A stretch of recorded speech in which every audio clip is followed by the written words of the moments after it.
Well, I am so glad to be able to share this with you because in Arkansas,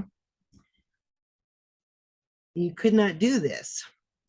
I'm trying to get my screen set up here. The Indian, sharing the Indian thing was not legal even until 1978. And so this was a kind of a scary thing for Eli to be teaching from Arkansas because, you think you've got religious freedom in this country, but you really don't. In the South, where around the Bible Belt, if you're not Christian, then there's something the matter with you. And even to this day, the people who are part Cherokee or part Chippewa or whatever they are in Arkansas will not admit it. They won't admit it because there's such a prejudice against being Indian. My teacher passed away in 1983. Eli died then, and his wife passed away at the age of 91 last December. And she asked me to not let this die. So I'm very happy to be telling as many people as I can while I can. Now, my card says that it's Cherokee medicine and Celtic magic, kindred cultures married in the Ozarks, still teaching the old ways in this new age. Now, that's kind of an odd combination, right? Cherokee medicine and Celtic magic. How in the world did they get together? Well, I'll tell you. When the Europeans came to America looking for religious freedom, they soon found that the folks on the East Coast had not left their prejudices very far behind. And so they had to move south, move westward, looking for religious freedom. And the first thing they found as they moved across the country was the Ozark Mountains. And they liked them because they reminded them of the Scottish Highlands. And not only did they like the countryside, but they also found that the Cherokee were in the Ozarks. And the Cherokee had come across, the same like as they did from the East Coast, and they moved westward through Arkansas and over into Oklahoma. But in the Ozarks, the Scottish folks and the Cherokee found each other, and they discovered that they had very similar lifestyle and very similar philosophy. Now, on the left side here, you can see how the Cherokee had a mud what do they call it? Mud hut with thatched roof on the top. And they also had log cabins. That was something that the Europeans learned from them. But over on the top in the middle, there is a picture of their little village with a log fence around it. And that's how they kept out the animals and whatever. And over on the right is a mud hut with a thatched roof that's found very near to Stonehenge. So you can see the structure is very similar. And down below is how they cooked. They built a fire in the middle and smoke rose up and went right through the thatched roof. Well, not only did they have a similar lifestyle, but they also had a similar philosophy. Now, the Cherokee had a medicine man that lived on the edge of the village, spoke with the animals and the trees and the spirits, was sought after for his wise counsel, performed all the ceremonies. Well, so did the Scottish Celts. They also had a wise man. Over in Scotland, the Druids were the priests of the Celts. And so in every village, there was usually one wise man, and he lived on the edge of the village. He went into the forest to collect his medicinal herbs. He spoke with the animals and the trees and the spirits, could predict the weather, and was sought after for his wise counsel and his wisdom. He performed all the ceremonies. Well, Eli came from one of these blended families. Both cultures believed that finding an apprentice was a lifetime accomplishment, and both cultures believed in following your vision. And that's where the Good Medicine Society came from. Eli had a vision. Early in the morning hours of Christmas Eve, 1970, the stars aligned, heralding the Aquarian age. And Eli Gatoga, Cherokee medicine man, had a vision that these sacred teachings that he had been taught from both sets of grandparents should be open to all who felt a kinship with the earth and the sky. And it's a good thing too, because if he hadn't done that, I wouldn't be here telling you about it. But wouldn't it be fascinating to know the ancient secrets, the magical secrets, and the natural medicine secrets? Because everybody wants something. You want something difficult to find, you want a job, want a place to live, or a reliable car, a good deal on something expensive. You will learn the mental tools here that's so that these things will just come to you. We say that you can have or do or change anything that you want. Let's see, and we also find that the natural medicine cures come about almost magically. Natural medicine can cure things that the AMA says is incurable, like glaucoma and cancer. I have glaucoma, they tell me, but it's never been bothering me because I took the cure, which I will tell you about later. But right now I have a problem with antibiotics. I can't take antibiotics. I'm allergic. So I have to do other things. And natural medicine has taught me some other things that I can do in place of antibiotics. The things that we teach here are natural medicine. I've seen wake coma patients. I've seen it dissolve tumors and cure mystery diseases. We say that we teach herbology, aromatherapy, massage, reflexology, chiropractic, basic chiropractic maintenance, natural childbirth. I had 2 of my kids at home. And you teach how to improve and maintain your health using nature's law and nature's remedies. Well, who is Eli? On the left here is what he looked like when I first met him in 71. He was about 55 there, I guess, born in 1916. So I learned from him for 12 years, from 1971 to 1983 when he passed away. That's me in the middle there. This is probably about 77, something like that. That's my daughter I'm holding on my lap. I think she was 2 or 3 there. Well, I've studied and practiced these things for 50 years, and I am still learning. There's so much to learn. I don't think you could ever learn it all. Well, I was so fascinated with him that I eagerly became his personal secretary while he was inspired to write 7 books, which I got to type up and talk to him about. And he established the Good Medicine Society. Well, what was it like to study with him? He had a 40-acre place, and there was no electricity anywhere on the property except in his little compound area where his main living quarters were. But if you wanted to come there and study with him, he was fine with that. You could live anywhere you wanted to on the property, in whatever you wanted to. And if you didn't have something to live in, he would teach you how to build something. But you had to take care of yourself. You had to pay your own way, and you had to do some kind of chores. Well, most people, since they were there in the summertime, most people chose to work in the garden. Well, if you worked in the garden from sun up till about noon, then you could quit for the rest of the day. And at noon, you could go up to the main compound where there was electricity, and we had a kitchen. And the girls would take turns preparing lunch. Well, so that was a pretty good deal if you were living there without, you didn't have to pay rent. You could live there in a van or something, and pretty much take care of yourself with very little expenses. So most people worked in the garden, but I decided, since I was living there year round, that I was going to do something else.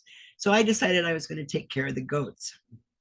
Well, we had 15 goats, and I was milking 5 of them, which was quite the deal for this city girl, because that took me quite a while to figure out. how to do that. Goats are not the most cooperative things.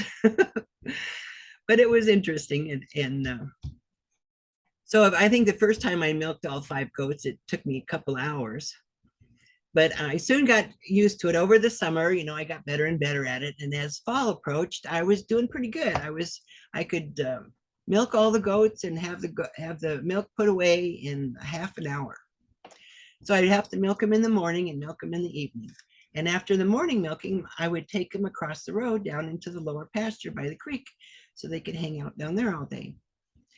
Well, as I got better and better at milking the goats and putting everything away, I would leave them down in the garden area for longer and longer, until finally it got to the point where I realized that if I could go and get the goats before the sun was at the top of the trees, then it's still 30, you have about 30 minutes after the sunset before it gets dark. And I had to be back to camp before it was dark because there is no light in the middle of the woods. So I had to be back because I couldn't even find the path after that. Had to be back. So the longer I left them down in the pasture, though, I realized that the less milk I was getting. And I thought, well, how in the world can that be? And so when I was absolutely sure of that fact, I asked Eli, how can this be? And he says, oh, the little people. Well, I'd never heard of little people in Arkansas. I thought they were in Ireland or somewhere, But he says, oh, no, little people. They live in the caves. They have great big eyes. They're about 2.5 feet tall. They sleep all day because the sun's too bright, and they come out at night. They can see really well. They're really quick. They move really fast, and so chances are you'll never see one. And I must have been listening with my mouth open, because he says, no kidding, if you really want to see if they, if you could make friends with them, you need to give them an offering of some sort. So he suggested I put out a bowl of oatmeal, because that's what they were after, was the milk. And he says, if you do that, then they'll know that you want to be friends.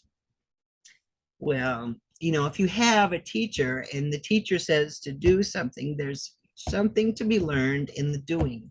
So you do what they say. So, okay, so here I decided I was going to do this.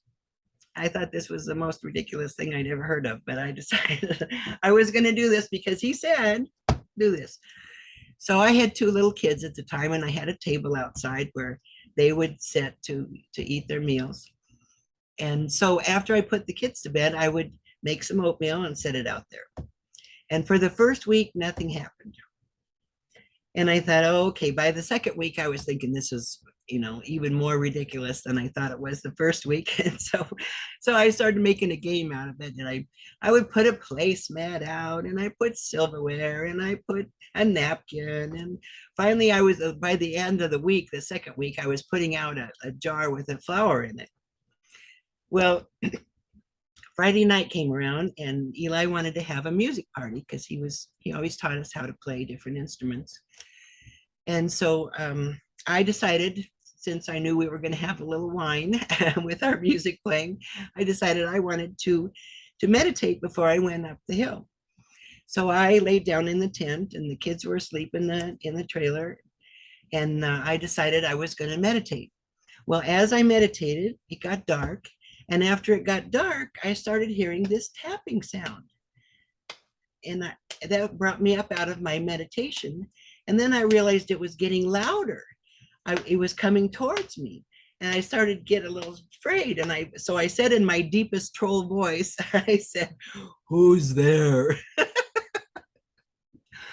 Well, after I said that, I didn't hear anything. I didn't hear footsteps running away. I didn't hear the bowl get set down. I didn't hear crickets. So now I'm shook. I'm like, oh my God, what's happening out there? So I'm trying to light my lantern and go out there and see what the heck is going on. And I get out there and I find that the bowl is empty. The napkin is folded up in the bowl, and the spoon is on top of the napkin.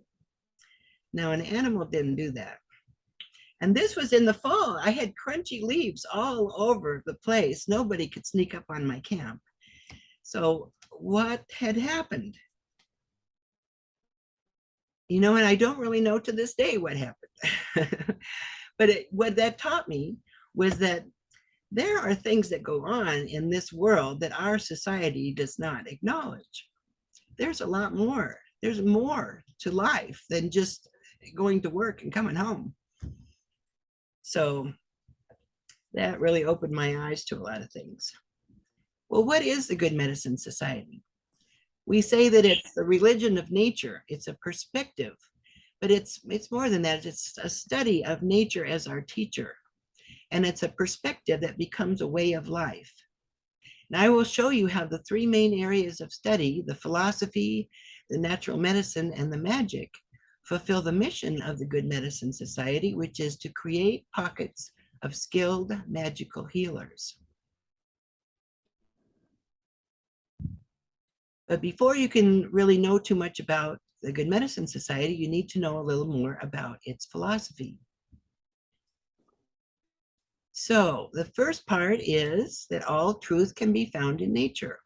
Eli says the Native American felt that if the Great Spirit wished a truth to be known, he would cause this truth to be made manifest in nature for people to observe and thereby understand. Like Orville Wright, you know, he and his brother were credited with the invention of the airplane. Well, it's documented that he spent thousands of hours observing the flight of birds and how they move their feathers and how they move their tail feathers. So nature was teaching him. And Alexander Fleming is another example. He received the Nobel Prize in 1946 for discovering penicillin. He was a bacteriologist. He had a bunch of petri dishes that he was letting develop over the weekend. And when he came back, he realized that something was killing one of the bacteria that he had. And after some examination, he discovered penicillin. Well, we say that every species has its own special wisdom that we could learn if we would just study nature. Well, the second part is that there is an overlying spiritual feeling that exists throughout all of creation. Now, you only need to ask somebody who likes to backpack or camp or go hiking or hunting or fishing, and these people will all tell you that there is something very healing about being out in nature. In fact, if you're in a bad mood and you just go for a walk outside, go outside and go around the block, even just that little bit will enhance your feeling, will make you feel better. Well, the third part of the philosophy is that the Indian also sought to find the Great Spirit within the workings of his own mind, that he might have a personal relationship with his creator. And this is where it gets interesting. But you're not expected to believe. This is not a belief system. You're expected to test it out and see for yourself if your own personal experience does not jive with what this is. And then when you can see this philosophy or this perspective at work in your own life, then you can learn how to apply it to the practice of magic, which is the next course. This is based on the philosophy that we are children of the Creator, growing into the likeness of our spiritual father and mother. It's our destiny. It's our birthright. It's not anything weird. It's something that we're supposed to be doing. In fact, we do this all the time. Let's see, we do this by learning that the universal or natural laws that apply at all times to all people of all races and all nationalities. Now, one of the natural laws that we study first is the law of cause and effect. A great teacher once stated this: as you sow, so shall you reap. Whatever you put out comes back to you. And this applies not only to seeds, but to also thoughts, words, and deeds. So if you can imagine it, you can create it. In fact, we already create our tomorrows with the thoughts that we think today. Now we need to create more of what we want and less of what we don't want. Well, how do we do that? I have to throw something that Jesus said in here every once in a while. Otherwise, people will think this is too strange. But Jesus said in Mark 11:24, he says, therefore, I tell you, whatever you ask in prayer, believe that you have received it and it will be yours. So if we're asking for something, but we believe we've already received it, doesn't that sound more like gratitude? Like, thank you for this thing that I want. Chief Seattle says the Great Spirit speaks to us in dreams and visions, not in words, but in pictures and symbols. So wouldn't it be best to return communication in kind? You know, thoughts become things. My own personal experience with magic, these things will just come to you. I wanted to get some info off of an old XP computer that I had, and they don't even make the keyboard and the mouse and the monitor that goes with the XP anymore. So I was trying to figure out how I was going to get this information off of there, because in all my moving around, I had misplaced all those necessary parts. I just had the box. So how in the world was I going to get that off of there? Because they don't sell that anymore. Well, I didn't worry about that. You don't worry about the how, you just worry about the end result. So I went about doing my magic, and the very next morning, the people next door were having a yard sale, and I saw as I was going by to go to work, I saw that they had some computer stuff out there, but I was on my way to work, so I couldn't really stop right then. And on the way home, I noticed that they picked everything up and it was all put away, and I thought, oh well, they probably sold it. But 10 minutes, I hadn't even been home 10 minutes, and the guy next door called and he says, well, could you use some old computer parts? So I told him what I needed, and he says, I have just the thing. I just got just exactly what you need. So he brought them over to my door. Didn't have to go anywhere. Back in when we were first moving to California, when Sky was 17, she was all excited to be leaving Arkansas and going to California. She just thought that was the most whoop-de-doo thing she could ever think of. But and she was all excited until it got to be 2 weeks before we left. And then all of a sudden she realized she was leaving her friends and she was leaving her boyfriend. And so, oh no, now she's sad. So I said, well, let's whip a friend up. Let's find a friend for you. So I said, well, what kind of a friend do you want? Well, she wanted a boyfriend, of course, 17. So I said, well, where do you meet this guy? Well, we meet on the beach. And I thought, well, okay, California, can meet on the beach. Well, where does he live? Well, he lives just down the beach in a castle, she says. And I thought, castle, this 17-year-old, she's trying to make this. So this is not going to work. But I'd already said you could get whatever you wanted, so I couldn't really back out now. So we went to work, and I taught her how to do this spell for her, for this thing that she wanted. And 3 days after we were in California, we drove our RV out there, and we parked in this Huntington Beach by the Sea RV resort, which was basically a parking lot, and you rent this space in the parking lot. Well, we were just right across the street from the ocean, and so she would go over there every day. Well, the third day, here she's out there reading a book, and this guy, tall, tanned in tone, comes running along and stops to talk to her. Well, it turns out that they hit it off, and he said, I would love to spend the afternoon with you, but I've got something to do, and so could you meet me for lunch tomorrow in my castle? And I'm like, no way. This is not happening. So she runs home, and she's all excited. Oh boy, oh boy. Well, I have to take her because we've just got to California. She doesn't have a license. And so I drove her over there. Well, the address he gave us was in this row of condominiums that was on the beach side of PCH. And his was the very last one in the row. And I'll be darned if it didn't look like a castle. You know, each one of these condominiums looks very different in the front than the next one.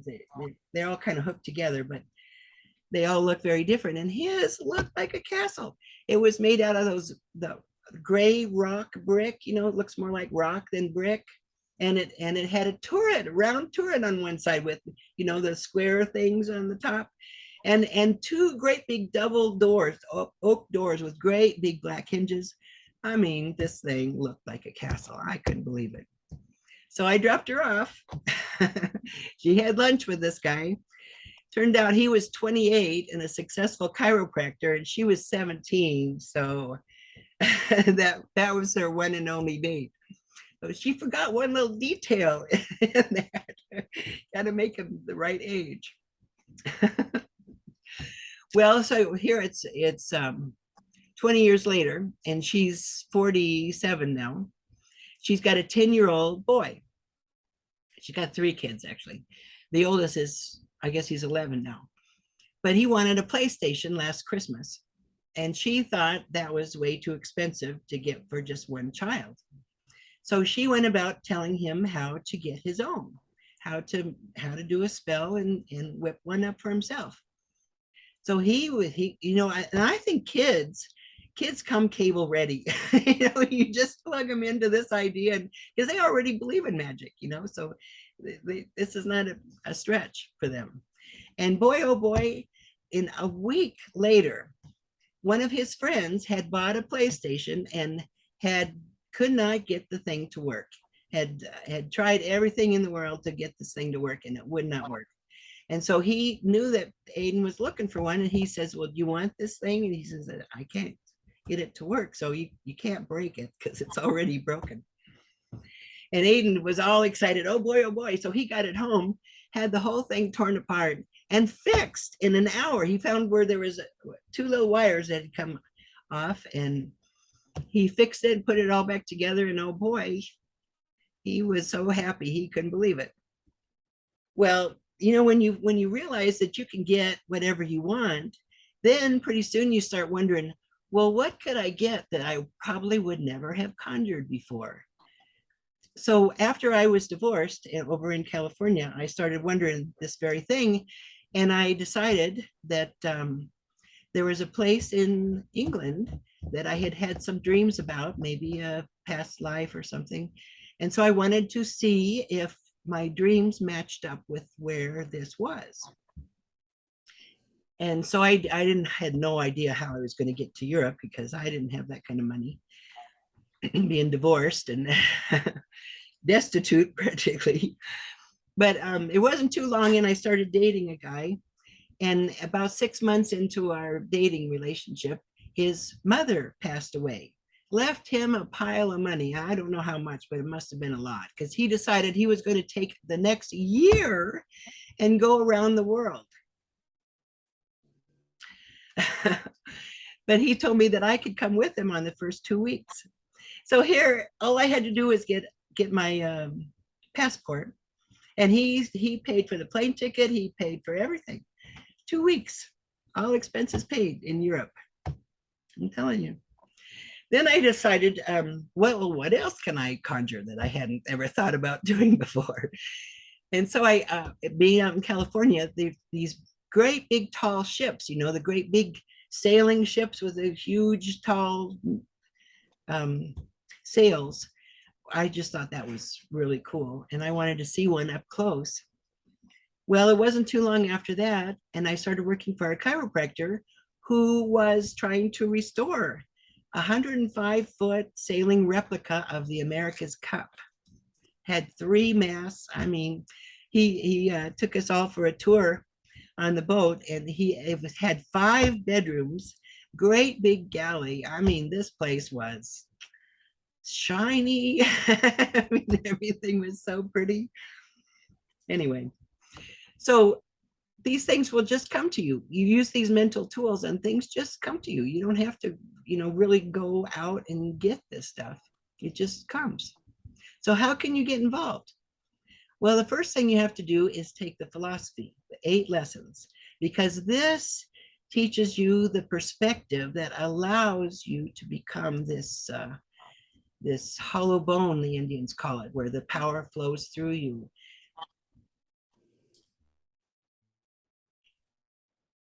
So the first thing is, after you learn the philosophy, then there's an initiation, which takes an hour, and it must be done in person. We've tried it. We've tried it. Even Eli tried it. Tried to, back before there was internet. He would put this on a tape and mail it to people, and it never worked. And I have tried it before to do this over the internet, and it just doesn't seem to. You have to be in person for some reason. So after you get this initiation, where the first half an hour is spent teaching you the meditation that we use, where you can quickly get very deep. In just 6 deep breaths, you can get really deep.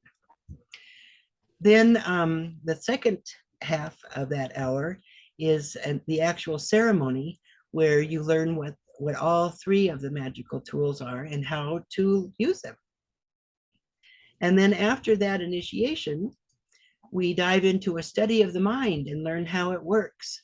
We learn how to control our thoughts and focus on what we want, and fine tune them with the other magical tools to achieve the desired results.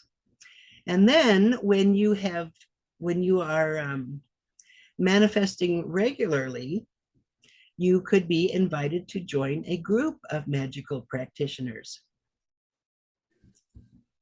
If nothing else, this whole study should teach you that you are much more powerful than you know. You have more control over your life than you realize. Well, understanding natural law is not only needed for the practice of magic, but also for achieving any challenging health goals you might have.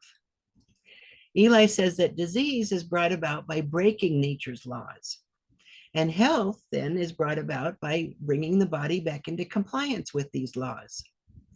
Well, what are these laws?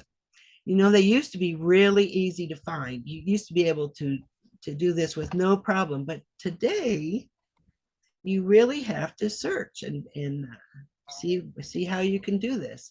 So the first one is pure air. You know, if you live in the city, you're probably not getting as pure air as you are if you live in the country.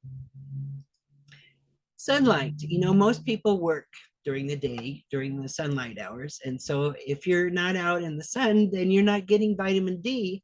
And I'll tell you what, this country has a big epidemic of vitamin D shortage. Exercise is something that if you're working during the day like that, then you're not out exercising. Food, you know, they say you are what you eat, but actually, doctors tell me that 95% of all illnesses are diet related. So that if your grandparents died from a heart disease and your parents eat the same way that your grandparents ate, then chances are they are taking heart medicine. And if you're eating the same way that your parents ate, then chances are you're going to get heart problems. So you need to watch what you're doing. And nutrition is one of our studies. Water, oh my gosh. Getting pure water these days is so hard to do. All the stuff they put in the water, they put chlorine and fluoride, and some cities are trying to recycle their wastewater, their urine. Can you believe that? This sounds horrible. Well, cleanliness. I mean, we do a pretty good job with that, but the thing that about it is the products that we use to clean. You know, if you put on lotion and the lotion seeps into your skin, well, so does anything else you put on your skin. Like if you're using toxic cleaning fluids, then that is also going into your body. So you have to kind of be careful what you're using to clean with. Employment, you know, we should actually be doing something for money that we enjoy doing. Because if you don't enjoy it, you get stressed out, and then that's where heart problems come from. And lastly, rest, relaxation, and sleep. Hardly anybody gets enough. So there you are. We have to determine which of nature's laws have been broken. Now, besides all these things, we also go into all the different systems, the respiratory, circulatory, nervous, skeletal, endocrine system, the reproductive system, digestive system, and tell you how all these things should be running and what you need to do to keep them in tip-top shape. Then you learn vitamin therapy, organotherapy, eating different organs for the health of it. Then you learn herbalism. You learn how to recognize the plants that you want and how to gather and preserve them. You learn how to make tinctures and salves, teas, and poultices. So you really shouldn't have to go to the doctor unless you have a broken bone or something. So what is the Good Medicine Society? Well, we say it is the study and practice of natural law. The philosophy teaches us that nature is our teacher and that we are part of the nature of things. Magic teaches us that it is our birthright, our destiny. It's natural evolution. Natural medicine teaches how we once lived disease-free and can again. Well, who studies natural medicine? This is Alliday right here. She's about 85 in this picture. She was, this was as she got off an airplane going to see her kids. So she wrote this book, Teach Me Please.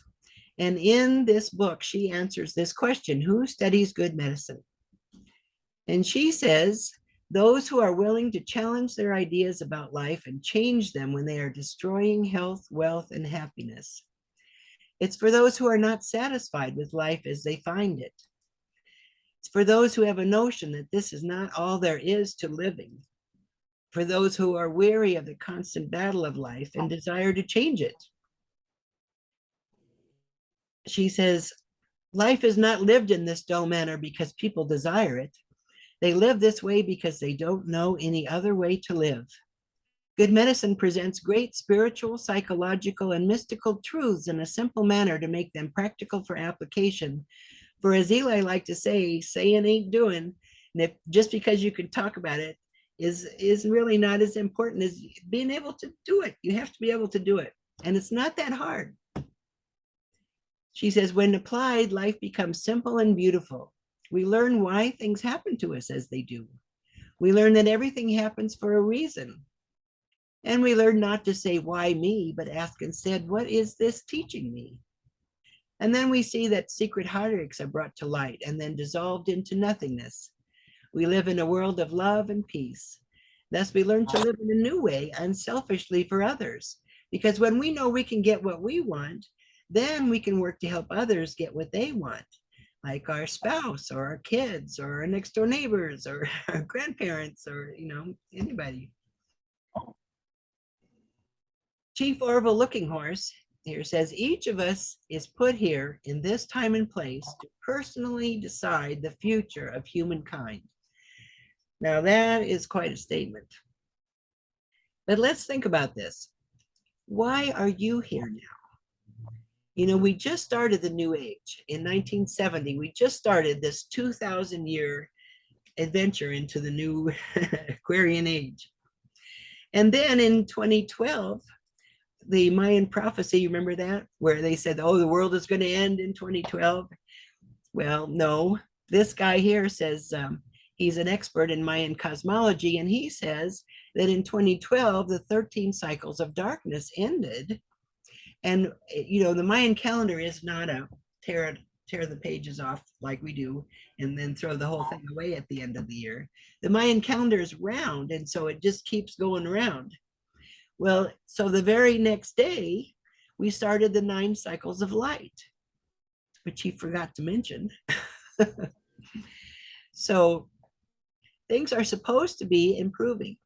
And I believe that we have such overpopulation right now because there are so many old souls that want to be in here at this time to be able to push in the right direction. And somebody says, well, what is the right direction? Well, if you have a passion for something, that's the right direction. You need to stand up and let your voice be heard and speak out, and because that's what we're doing here. I bet you guys are all one of these. Well, I had a vision back when I was studying with Eli. I had a vision that the earth I saw the earth from far away, and I could see that all the living beings on the earth were like cells in her body. And I could see that she was pregnant. She was with child. A new consciousness was developing. And I knew that I was part of that new consciousness. This awakening feels kind of like an apocalypse. The apocalypse, they say, is the American translation of apocalypse means big terrible war.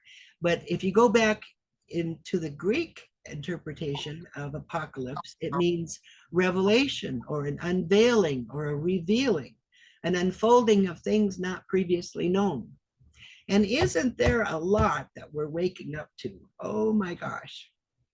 In fact, they're saying that this golden age is supposed to reveal the wisdom of all the former ages. So we're going to be seeing lots of things changing. This age of Aquarius is also the age of knowledge, and it's ruled by Uranus, the planet of change. And so there is a lot of changes that are coming. Here she says, the world we are experiencing today is the result of our collective consciousness. And if we want a new world, each of us must start taking responsibility for helping to create it. And I believe the Good Medicine Society is here to help with this effort. Here she says, magic has never disappeared from the earth. The people of earth just forgot what magic is. The entire earth holds such magic that if we really spent time relearning the ways of our ancestors, we would know that we are one and the same. Well, I don't charge for classes or lectures or study materials sent by email. We are totally donation driven. And why do I do that? Because teaching is a reward all by itself. If we put an object in the middle of a circle and we all look at it from different points of view, then we all see different things about it. And if we share those viewpoints, then we all have a bigger picture of the whole. So that's what I like about teaching. Lessons sent by email and video chat classes cost me nothing. And I am retired and I've got the time. I don't need to charge for classes. I do ask for donations occasionally to help others receive initiation who wouldn't otherwise be able. But whether money is sent or not doesn't matter. It's not important. Teaching this perspective is what's important. Getting back to our original instructions is important because this will change the world. It'll change your world. Like, what was that guy's name? Joseph Campbell. He's a pretty nice philosophy person. And he says, if you follow your bliss, doors will open where there were no doors before. And I'm telling you, magic does that very thing. This will teach you how to bring a closeness to the creator and help you to create yourself being a hollow bone so that this power can flow through you and bring magic back into the world. This is priceless information, too valuable to purchase. So precious and so exquisitely delicate that it can only be successfully, freely given. Eli said he never taught anyone who didn't already know and only needed to be reminded. We've just forgotten the original instructions. So that's what I try to do, is help you to remember. So I'm going to be starting 8 free Facebook Messenger weekly video chats, beginning probably this next month. So if you are interested in joining that idea, that philosophy, then please copy down this information or take a picture of it, or whatever is most convenient to you. If you go to the website, you can download the first 2 philosophy lessons, or if you write to my email address, I will send those to you. So that is my presentation for today.